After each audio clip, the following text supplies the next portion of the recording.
Welcome to Telugu ప్రభా TV. నేను మీ journalist రెహమాన్ని. Hong Kong high-rise apartments లో జరిగినటువంటి ఘోర అగ్ని ప్రమాదం అందరినీ భయపెడుతోంది.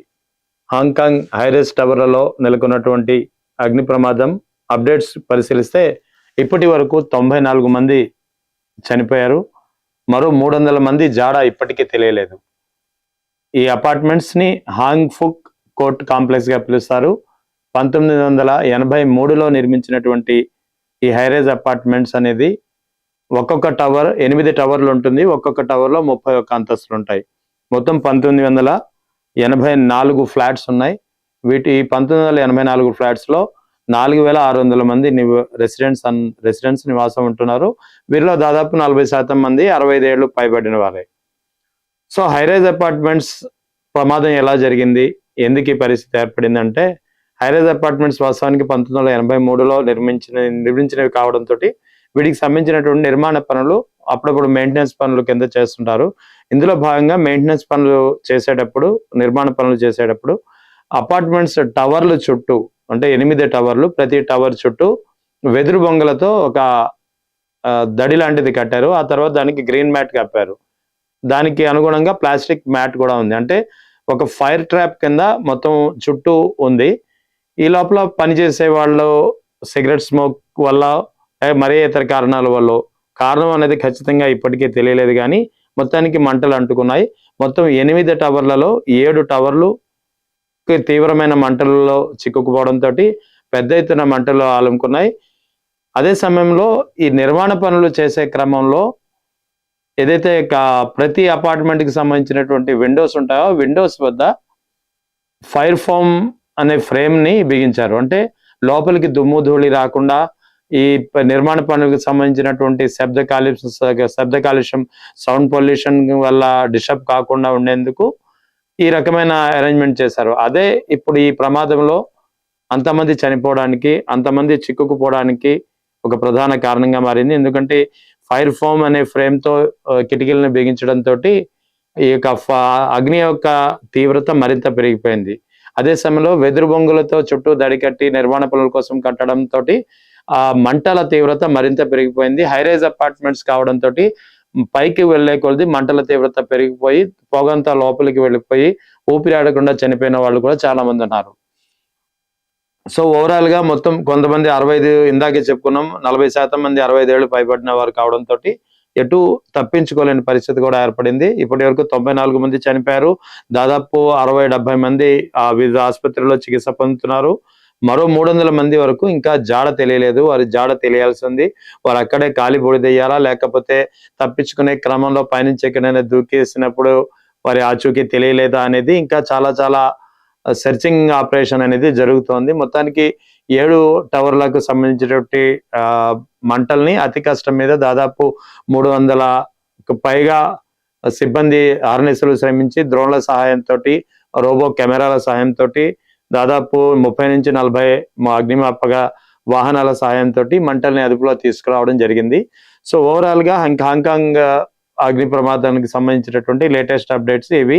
94 మంది ఇప్పటి వరకు ఉన్నటువంటి తాజా సమాచారం ప్రకారం చనిపోయారు.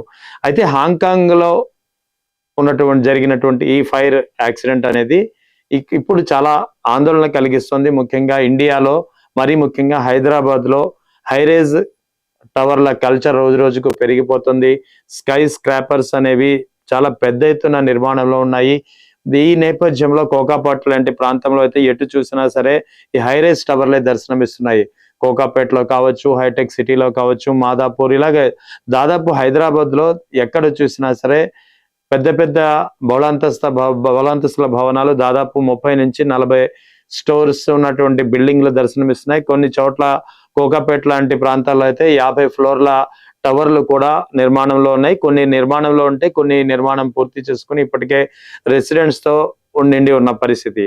అయితే ఇప్పుడు హాంకాంగ్ లో హైరైజ్ టవర్లలో జరిగినటువంటి అగ్ని ప్రమాదం నేపథ్యంలో ఇప్పుడు వీరి భద్రత, హైరైజ్ టవర్లలో నివసించే వారి భద్రత ఒక ప్రశ్నార్థకంగా మారింది. ఇక్కడ హైదరాబాద్ లో నిర్మాణంలో ఉన్నటువంటి లేదా ఇప్పటికే నిర్మించినటువంటి హైరైజ్ టవర్లలో భద్రత ఎంతవరకు ఉంది, వీరి ఏదైనా ప్రమాదం జరగరానిది ఒకవేళ జరిగితే, దురదృష్టవశాత్తు ఏదైనా ప్రమాదం జరిగితే, అగ్ని ప్రమాదం లాంటివి చోటు చేసుకుంటే తప్పించుకునే పరిస్థితి ఉందా? నిజంగా అటువంటి సేఫ్టీ ప్రికాషన్స్ అనేది ఈ హై రైజ్ అపార్ట్మెంట్లలో పాటించారా లేదా అనే ప్రశ్నలు ఇప్పుడు ప్రధానంగా వినిపిస్తున్నాయి. సాధారణంగా హై రైజ్ అపార్ట్మెంట్లు నిర్మించేటప్పుడు చాలా భద్రతా ప్రమాణాలు తీసుకోవాల్సి ఉంటుంది. ఎందుకంటే సాధారణంగా 5 నుంచి 6 ఫ్లోర్ల అపార్ట్మెంట్లో ఏదైనా ప్రమాదం జరిగితేనే అందులో చిక్కుకున్న వారిని రక్షించేందుకు కొద్దిగా కష్టపడాల్సి వస్తుంది. అయితే 5 నుంచి 6 ఫ్లోర్లే కాబట్టి సాధారణమైనటువంటి ప్రొక్లైనర్ల సహాయంతో వారిని కాపాడే ప్రయత్నం చేయవచ్చు. కానీ 30 నుంచి 40 ఫ్లోర్లు లేదా 40 నుంచి 50 ఫ్లోర్లు నిర్మించే హై రైజ్ టవర్లలో ప్రమాదం జరిగితే మాత్రం ఎలా కాపాడతారనేది ఒక ప్రధానమైన ప్రశ్న.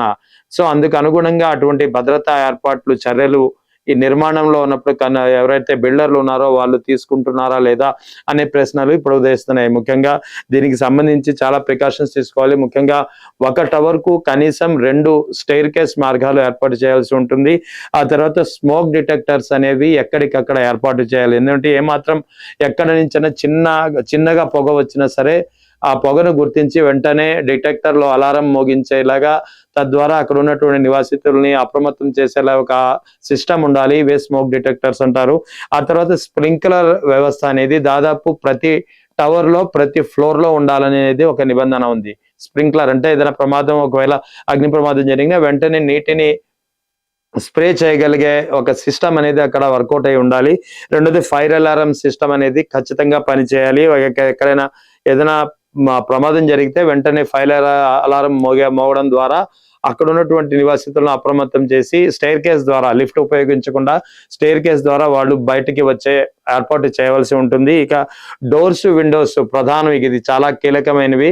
ఏదైతే ఫ్లాట్లలో ఉపయోగిస్తారో డోర్స్ కానీ విండోస్ కానీ ఇవి ఫైర్ రెసిస్టెన్స్ సామగ్రితో నిర్మించినవి అయి ఉండాలని చెప్పి ప్రధానమైన నిబంధన ఉంది. ఆ తర్వాత ఫైర్ ఎవాక్యువేషన్ లిఫ్ట్లు కూడా ఖచ్చితంగా ప్రతి టవర్ కు ఒకటి ఉండాలి.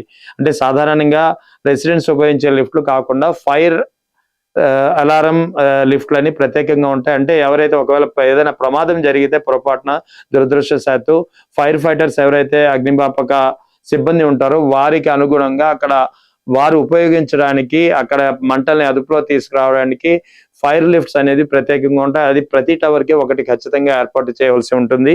ఇక ఎమర్జెన్సీ ఎగ్జిట్ డోర్స్ ఎక్కడ ఉన్నాయి, ఆ తర్వాత స్టెయిర్ కేసులు ఎక్కడ ఉన్నాయి అనేది అక్కడ ఉన్నటువంటి రెసిడెంట్స్ కి గుర్తించేలాగా ఎక్కడికక్కడ మార్కింగ్ అనేది ఉండాలి. రెగ్యులర్ డ్రిల్స్ అనేది ఖచ్చితంగా జరుగుతూ ఉండాలి. ఇటువంటి హైరైజ్ అపార్ట్మెంట్లలో రెగ్యులర్ డ్రిల్స్ అనేది జరగడం ద్వారా ఏదైనా ప్రమాదం ఒకవేళ జరగడానికి జరిగితే ఎలా తప్పించుకోవాలి, ఎలా ఉండాలి, ఎటువంటి మార్గంలో ఎటు నుంచి ఎలా రావాలి అనేది ఒక అవగాహన కలిగే కార్యక్రమం అనేది ఎప్పటికప్పుడు మాక్ డ్రిల్స్ ద్వారా వారికి అక్కడ ఉన్నటువంటి రెసిడెన్స్ లో చేస్తూ ఉండాలనేది ఒక ప్రధానమైనటువంటి నిబంధన.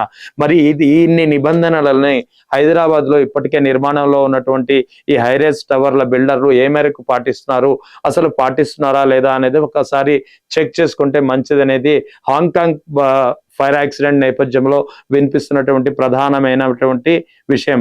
ఎందుకంటే దాదాపు 2014 నుంచి హైదరాబాద్ లో హైరైజ్ టవర్ల యొక్క కల్చర్ మొదలైంది. ఇప్పటికే దాదాపు అన్ని ప్రాంతాల్లో కలిపి నిర్మాణంలో ఉన్నవి, నిర్మాణం పూర్తి చేసుకుని రెసిడెంట్స్ తో ఉంటున్నవి కలుపుకుంటే దాదాపు 100 వరకు హైరైజ్ టవర్లు ఉన్నట్టు ఒక అంచనా. అంటే ఒక్కొక్క టవర్ కు ఎంత లేదన్నా కొన్ని మినిమం 30 నుంచి గరిష్టంగా 40 ఫ్లోర్లు ఉంటున్నాయి. సో ఇది ఒకవేళ ఏదైనా జరిగే చాలా పెద్ద ప్రమాదం తలెత్తే అవకాశం ఉంది. కాబట్టి ఖచ్చితంగా భద్రతా ప్రమాణాలు ఏదైతే మనం ఇప్పుడు చర్చించుకున్నాం, ఈ భద్రతా ప్రమాణాలు అన్ని హైరైజ్ టవర్లలో ఉన్నాయా లేవా అనేది ఒకసారి చెక్ చేసుకుంటే ఖచ్చితంగా రానున్న రోజుల్లో ఎటువంటి ప్రమాదం జరిగినా అప్రమత్తంగా ఉండడానికి ఒక ఆస్కారం కలుగుతుంది.